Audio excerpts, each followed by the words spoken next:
provar. Karl Popper foi um grande teórico da ciência. Ele dizia que a ciência só pode provar aquilo que for falseável. O que ele quis dizer com isso? Suponhamos que eu diga que a gasolina o querosene que se usa em avião, gasolina, o combustível de avião, não serve para automóvel. Esta é uma afirmação científica, porque ela é passiva de ser falseável. Em outras palavras, eu tenho como pegar o combustível de avião e colocar no automóvel para ver se funciona ou não. Então, é uma afirmação científica. Por outro lado, dizer que quando Cristóvão Colombo descobriu as Américas, que ele estava resfriado, esta não é uma informação científica, porque eu não tenho como voltar ao passado e experimentar aquilo diante de testemunhas no laboratório para provar. Certo. Então, há coisas que são falseáveis, outras não. Aquelas que não são falseáveis estão acima da ciência. Um outro exemplo. Nós costumamos dizer que duas retas é uma das geometrias de Euclides, duas retas paralelas são infinitas e jamais se cruzam. Como é que você pode provar isso cientificamente? Alguém que está nos assistindo já teve, sei lá, uma régua do tamanho do infinito para provar que as duas retas paralelas são de fato infinitas? Alguém consegue ir ao infinito de um ou outro extremo? Nem existe. Para verificar que as duas jamais se encontram? Não. Eu não posso provar cientificamente isso, nem a teoria da relatividade de Einstein. Mas como eu afirmo a teoria da relatividade de Einstein, a geometria de Euclides, as retas paralelas? Simples. Faz sentido pensar assim. É lógico. Eu não posso provar porque está acima do calibre mental humano. Se eu pudesse provar, estaria dentro do meu calibre mental, mas eu posso anunciar ou enunciar, correto? Certo. Imaginemos, Deus, se a Bíblia estiver certa, Deus seria maior do que a geometria de Euclides.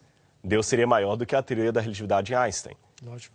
Então, se Deus é maior do que essas coisas, e essas coisas não podem ser provadas cientificamente, porque estão acima do calibre mental humano, muito mais Deus. Em outras palavras, se eu pudesse provar Deus pela ciência, Deus estaria dentro do nosso calibre mental. Não seria Deus, né? Seria pequeno demais para ser Deus. Mas eu posso evocar, através da natureza, evidências que demonstram a existência de um Criador. Por exemplo, antes de Einstein, pensavam que o universo era eterno.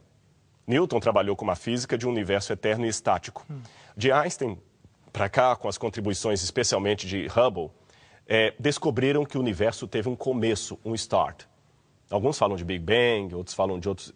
De qualquer maneira, criacionistas ou evolucionistas admitem, o universo começou. Então eu pergunto para algum ateu, algum cético, o que havia antes de existir o universo? Ele vai responder nada. Mas se não havia nada, por que hoje há algo? Por que há algo ao invés de nada? Ora, existe uma máxima latina que eu já citei num programa anterior, ex nihilo nihil fit. Do nada, nada se faz. 0 mais 0 é igual a 0. Se não havia nada antes do surgimento do universo, por que hoje há algo? Como é que o universo começou? É mais razoável supor que, ao invés de nada, havia um ser sem começo, que nunca teve começo, porque uma vez que eu falei isso numa universidade no Brasil, uma universidade do governo, um ateu levantou a mão e falou assim, tá bom, eu concordo, eu nunca tinha parado para pensar desse jeito. Mas suponhamos que esse Deus que você acha que criou o universo, teve um outro que o criou. Como é que você me responde? Eu diria, esse outro que seria Deus, porque seria criatura. Ou eu caio, Bill, num retrocesso infinito, sempre tem alguém criando alguém, ou eu sou obrigado a acreditar no que Santo Tomás de Aquino falava de a causa primeira. Aristóteles também falava disso. Aquilo que causou tudo, mas ele mesmo não foi causado por nada. Eu chamo de Deus. Mas um detalhe interessante. Shakespeare perguntava, por que há som ao invés de ruído? Por que há música ao invés de ruído? Não só existem coisas, mas elas existem numa harmonia. Existe música. Olha a natureza. Se só as coisas existissem, já era um mistério sem Deus. Mas elas existem organizadas. Certo. Demandam uma inteligência superior. Certo. E com beleza. Com beleza. Existe a teleologia, como a gente fala, as coisas têm uma função, como se fosse uma engrenagem. A abelha depende da flor. Tanto é quando você mexe na engrenagem da natureza, quanto caos, isso me obriga a aceitar a existência de um Criador. Então eu tenho 3 perguntas. Se não existe Deus, por que existe algo ao invés de nada? Por que a música ao invés de ruído? Porque as coisas não só existem, mas existe organização. Mas eu tenho uma terceira pergunta. Essa é séria para nós. Por que é o sofrimento? Por que às vezes a orquestra desafina? Esse é um desafio. Então, dentro daquilo que você falou, dentro das regras científicas, a opção de Deus Criador é uma opção lógica. Muito lógica. Aliás, mais lógica do que a outra, porque nenhum ateu consegue dar uma explicação clara como é que vida surge de não vida. Ok. Vamos então lidar com essa pergunta tão difícil. Sofrimento. Do sofrimento, que tantos nossos telespectadores estão sofrendo agora. E Esse questionamento já veio de longa data, sabe? No Brasil, nós tivemos recentemente um caso. Eu vou pedir licença para não citar as pessoas, porque não é bom você falar de quem está vivo, mas quem é brasileiro ou quem acompanha notícias do Brasil, talvez até aqui vê que foi um crime de repercussão nacional. Uma garotinha foi morta, segundo a polícia e o juiz, pelo pai e pela madrasta. E essa garotinha, o Brasil todo comoveu, ela foi atirada do seu apartamento e caiu embaixo, e a perícia descobriu os passos da morte daquela criança. Ela começou a apanhar no carro quando a família chegou do mall, ela começou a apanhar no carro, ela foi espancada, tinha sangue no carro, o pai dela a jogou no chão quando chegou no apartamento, ela quebrou uma parte do cóccix. Depois o pai a jogou da janela, ela bateu com o pulso, quebrou o pulso, ela não morreu na hora, ela sofreu muito. E alguém pode perguntar, onde é que estava Deus? Deus assistindo aquilo tudo ali passivo? Como é que nós podemos vir à televisão, não está escrito, falar de um Deus de amor quando essas coisas acontecem? Na antiguidade já havia o chamado trilema, um antigo trilema de Epicuro, atribuído a Epicuro. Esse trilema colocava o seguinte problema: se Deus existe e é todo-poderoso, por que existe o mal? Parece que uma coisa anula a outra. Veja bem, nós dizemos que Deus existe e é amor. certo. E ele é todo-poderoso. Mas existe o mal, então uma coisa anula a outra. Se Deus é amor, por que ele não impediu o mal de existir? Se ele é todo-poderoso. Se ele é todo-poderoso, ou ele não é amor, ou ele não é todo-poderoso. Certo. Ou ele pode fazer alguma coisa, mas não fez, ou ele não podia. Certo. Como é que nós resolvemos isso? Em primeiro lugar, vamos colocar como a Bíblia apresenta. Há uma confusão muito grande, Bill, entre ser todo-poderoso e poder fazer qualquer coisa. Se Deus pudesse, telespectador, criar a terceira margem do rio, ou um círculo quadrado, Deus não seria todo-poderoso, Deus seria ilógico. O primeiro ponto é esse. Bom ponto. As pessoas querem transformar um Deus ilógico em um Deus todo-poderoso. Deus é todo-poderoso dentro do caráter dele. Mas tem um monte de coisas que um Deus todo-poderoso não pode fazer. Deus não pode mentir. Deus não pode pecar.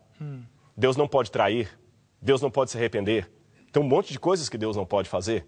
E ele é todo-poderoso. Então, repito, ser todo-poderoso não é ser ilógico. Se Deus quebrasse as suas leis, criasse um círculo quadrado, Deus seria ilógico, seria louco, ele não seria todo-poderoso. Primeiro ponto é esse.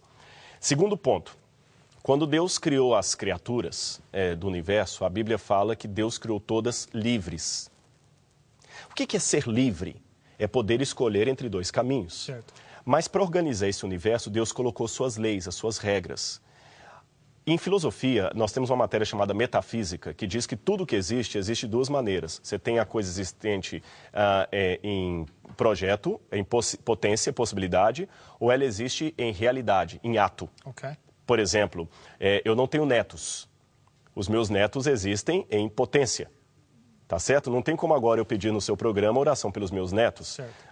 Você também não tem netos, eu presumo? Não adianta agora orar pelos seus netos. Os seus netos não podem acontecer nada com eles. Porém, eles existem em potência, porque você existe. Certo. Agora, como é que eu poderia impedir a existência do seu primeiro neto? Bom, eu tenho algumas opções. Eu poderia matar você. Certo. Ok. Eu poderia impedir que você tivesse até os seus filhos.